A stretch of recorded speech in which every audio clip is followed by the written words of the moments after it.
Okay, so memories for your eyes only, and you will see some of the questions in the previous talk actually apply to my talk.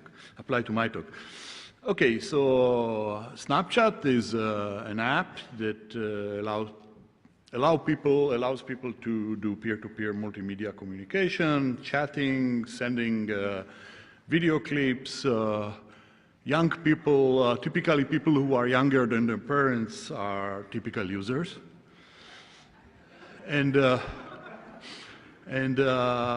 recently, besides the app, the external camera in the form of glasses that you visibly see the person taking a picture was added.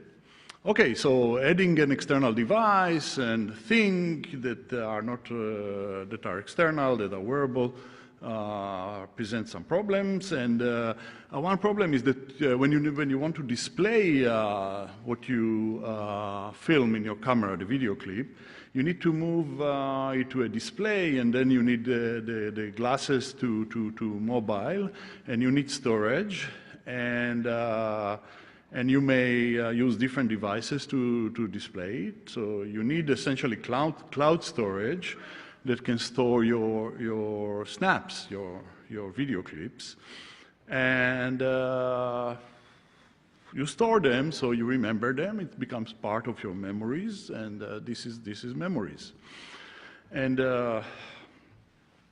so I will cover in this talk the security aspects of memories of this cloud storage, and which was released in June last year. It's already last year, yes. And essentially, it's a cloud self-storage. I save my own memories with security against the servers and the engineers of the company actually getting it. So Snapchat has a chat part, a camera part, which people use, and a snap part, which is the video part.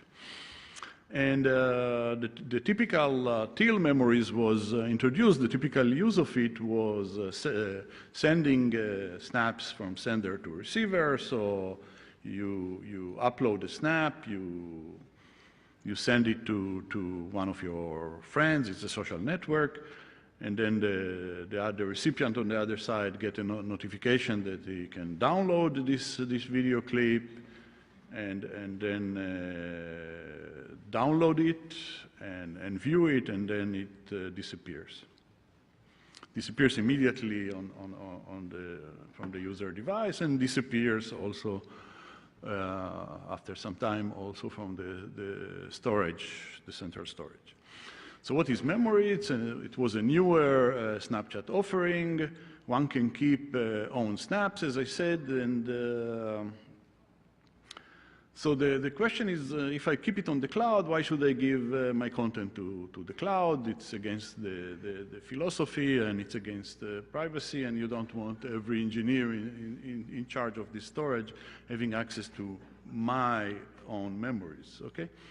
So this was the idea, and so we need to design a subsystem, and we needed to design it knowing that extensions are coming. We didn't even know that the extension is going to be an external glass at some point. Then we learned that we had to work on the security of these glasses called spectacles, and we need to account for it. So the development has to be agile for future extensions, and we need to exploit the existing cloud relationships. So this, by the way, how memories look. You look at your snaps or your stories or your camera roll, and so on.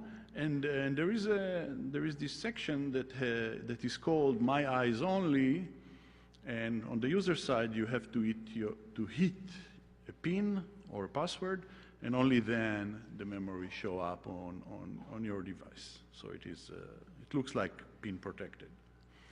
And the users know that if they lose the PIN, they lose the memories. I mean, it's just memories, and people lose their memories, yes? I don't remember, 40 years ago.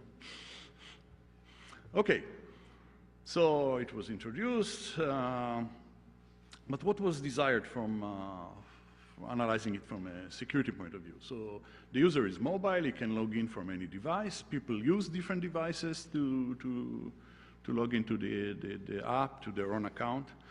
The content should be made accessible to the user only. The content is not viewable by the servers. And even all the servers collude, you still want this PIN or password protection. And which serves two things, by the way. It also serves if somebody take my device, and I didn't put my PIN yet, it's not visible, even to somebody physically holding the device. And I mean, besides activating the receipt of these memories, which is in my eyes only. And we want also the flexibility to be able to replace servers if needed. So server state should be portable, at least initially. And so this implies that the content should be somewhat encrypted on the server. The user should be able to reconstruct the keys because it moves from device to device, and only the user can actually decrypt. So possible solutions, the first solution is a password, rely entirely on the PIN encryption, but we know that it's too weak. Enforce very long password that has 128-bit entropy, good luck with it. Third possibility is that the password encrypts strong key on the local device, but this doesn't work if the user moves between devices, no mobility. We can attempt a device to secure hardware module on the cloud, but this will mean that no, not easy to change servers. It may work for Apple, but doesn't work for us. So, so given this kind of constraints, the engineers look at it and say, oh, it looks impossible. Okay, what does it mean? So here is a principle. What does it mean for a cryptographer where a software engineer says it's impossible? Actually interpret it as cryptographically interesting, okay? So essentially we need to break something in the setting that makes it impossible. So crypto design of actual engineering problem in the real world is also involves breaking. You don't break the cryptography, but you break the mental state of thinking about the problem. You have to think outside the box, so you have to break the box. Okay, so we decided we will introduce trust domains, kind of like new servers. We'll do some key management, and we will apply multi-party protocol between the servers. And the first idea that comes to you when you do key management is a kind of secret sharing protocol, a variant thereof, between the main server, S, and the key server, KS, and the user. And for a minute, forget the typical thing that people usually criticize theoretical papers. You do secret sharing. Who tells you that the servers don't talk to each other? Forget about it. We'll take care of it. We can build systems. Some things are easy to criticize on a paper than when you really build system and take care of making sure that your assumption will hold. Okay, so if you look at it as it is, and you look at you are familiar with the crypto literature, the situation looks like something that is called password-protected secret sharing, which is an extension of PAKE. So you can apply it, but this primitive is too heavy because PAKE implies public key, and typically in cryptography, employing a given in crypto engineering. If you take the cryptographic primitive as they are, heavy protocols, it doesn't, always the most economical and the most useful solution. And, cryptographers build very complex primitives, such and such and encryption with 30 properties. And it's very nice intellectually challenging problems, but, in systems. Like now there is a tendency of cryptographers to work, for example, on encryption that has access control built into the encryption. If you know the complexity of access control in real system and how they morph over the lifetime of the system, you may wonder if it's really applicable and when it's going to be applicable, maybe in rare cases. But this is just one example. I'm not trying to pick on anyone. I worked on this problem too. So there is a but there. We don't want to use the existing one because, the system already exists. This is an incremental step. Some actions are already performed in the system. Take advantage of it. Just repeating the crypto for the sake of repeating the crypto is clumsy performance-wise, and it's not good. And, system needs flexibility of design and to account for modularity and incrementality that comes with the development process. So what we decided to do is to employ our own solution, which will use symmetric cryptography. There are already in the system authentication flows, like user authentication, and servers have their own public key for signing, and there is certificate pinning in the system, so we can take advantage of all these. So we build on these existing components. So what we deployed, so we have a general design and we have the first deployment. So the first deployment is essentially a three-party design with two servers and a user.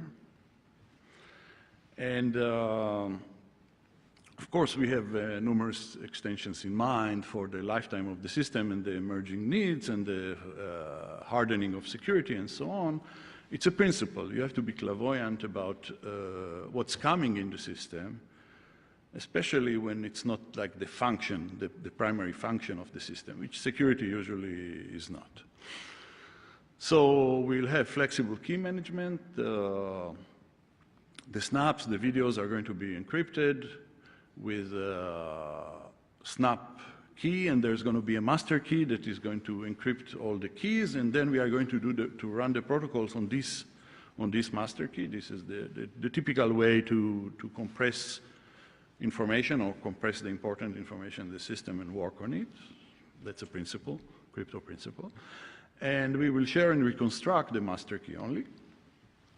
The master key will be chosen at the user device, and all the operations will be on that master key. So the general structure, we employ two layers, authentication layer, and the layering is natural because authentication aspects exist, and then we will do the master key sharing and recovery, the secret sharing like operation. So secret sharing is a method that to distribute a secret among different parties. It's rarely used commercially. There are uses in military applications. Everybody knows that in a nuclear submarine, it's not one person that activates the attack. And that's a type of secret sharing.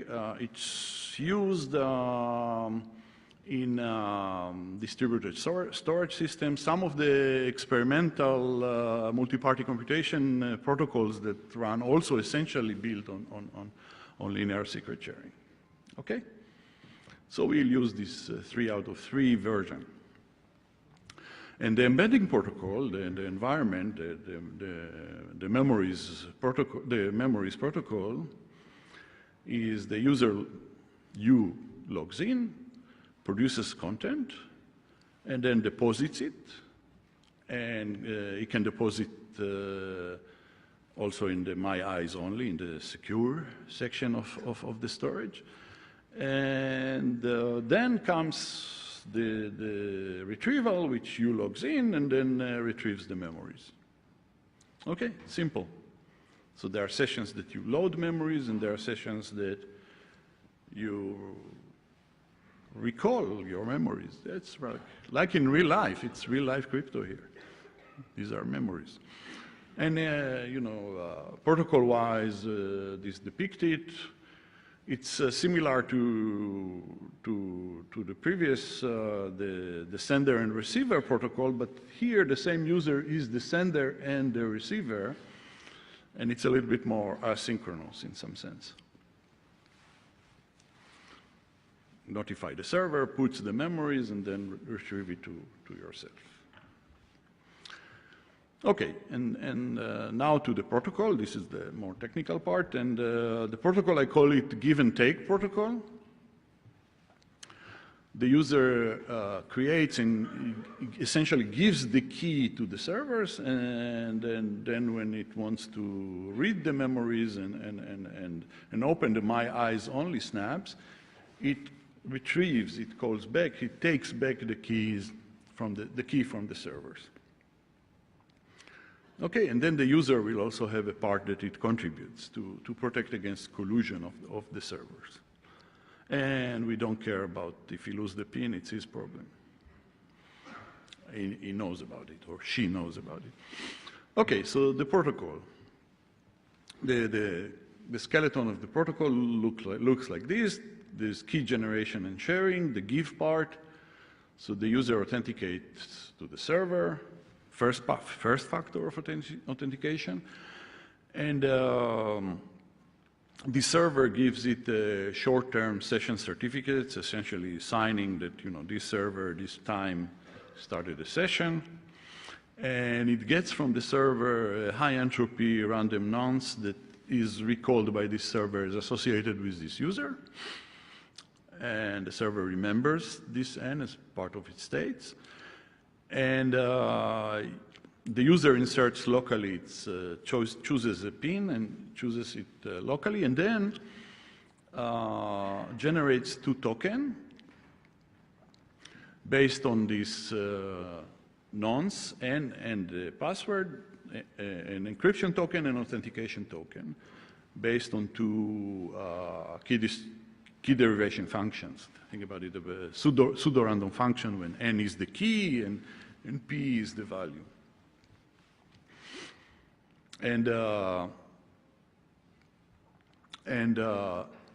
user draws the master key, M, with which it will encrypt the keys that are encrypting the snaps, and generates 2 tokens, T1 and T2. T1 is the encryption of the master key with the enc value, and T2 is just the auth value. And the user sent to the key server, he certified itself based on the attestation of the server, and it gives T1 and T2 to KS, the key server. So the secret sharing that we see it is that T1 and T2 are in SK is KS, the key server or server of keys, and the password P is at U in the user's head, and N, the nonce, is at S, at the main server. Okay? And of course, the communication is otherwise protected. And now comes the take part. We want to retrieve the key. So the user comes to even a new device. He lost the old device, he has a new phone. Think about it this way. So first, he authenticates itself to the server, gets into his account and authenticates itself. And based on this authentication, it gets from the main server the nonce N, and again, short-lived session certificate, and a signed challenge, CH, with the signature of the server. The user itself inserts the PIN to regenerate enc and auth, because they are a function of N and P, remember, as two key derivation functions, two pseudorandom functions. And send to the key server the certificate from the session certificate.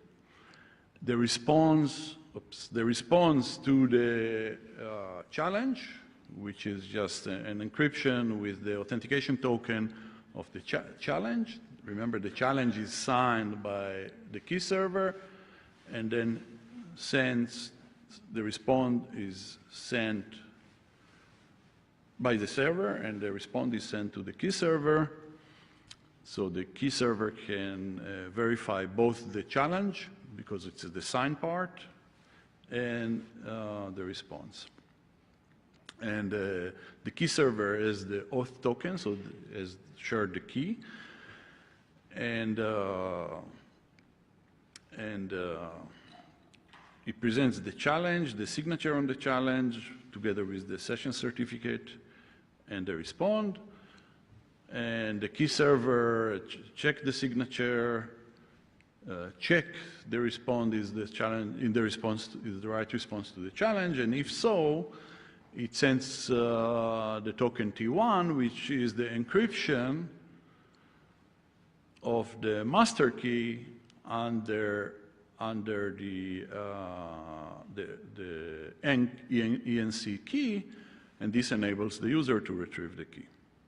So it's a give to the two servers and some protocol between them, exploiting the existing flows in the system, and then recollection of the snaps and the key portions, proving that you can do it, being able to do it with the PIN, and you have the master key, you can decrypt the keys, and you can decrypt the snaps.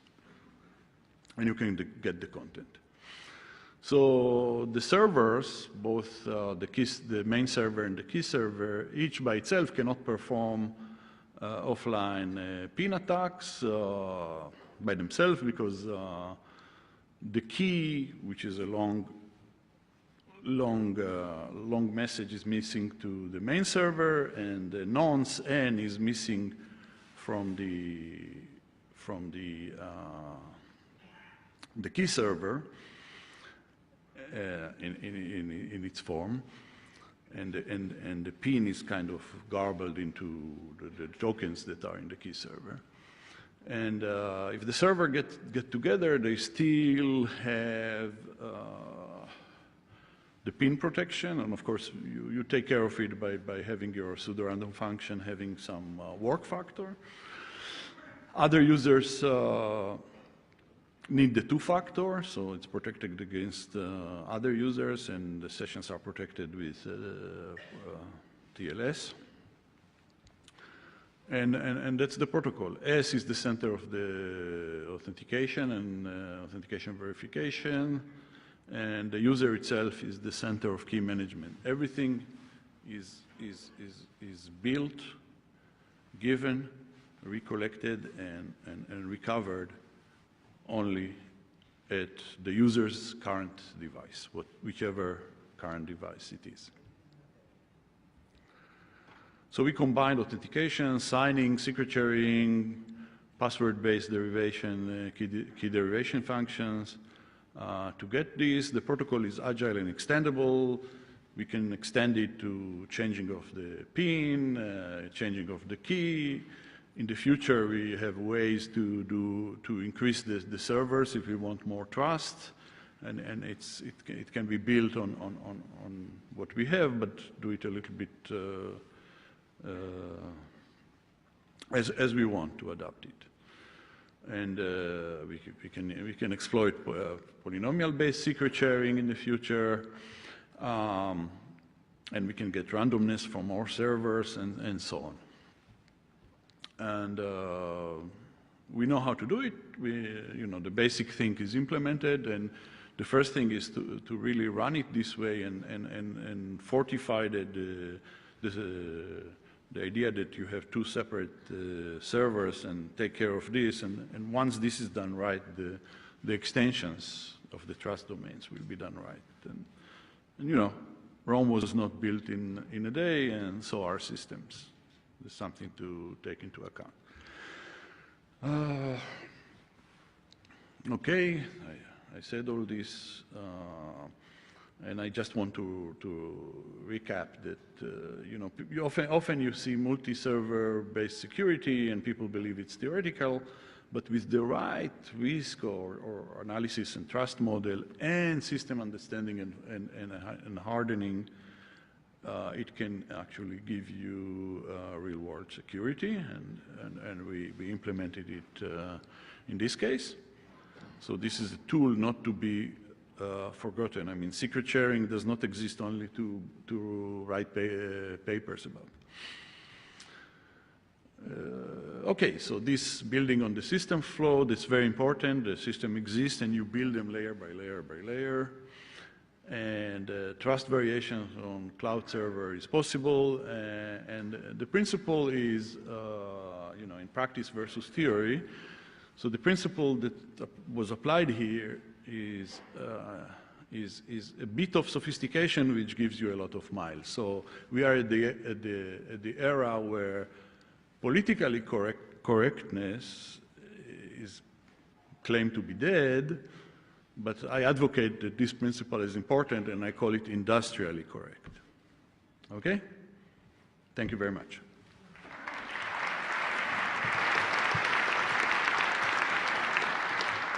Yeah, thanks, Moti. Maybe we have time for one question, if there's a quick question. Yeah.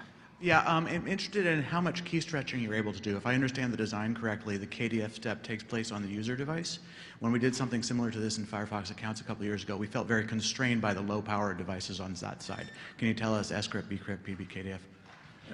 Yeah, of course, that was the problem. There was an array of all the possible devices, and we settled on the one that we could support and wanted to support. There were performance engineers that are exactly for that, and all this was totally checked. I mean, as I said at the beginning, this talk does not cover all the aspects of the design here. There are many, many other layers. Thank you. Thank you. All right, thanks, Moti.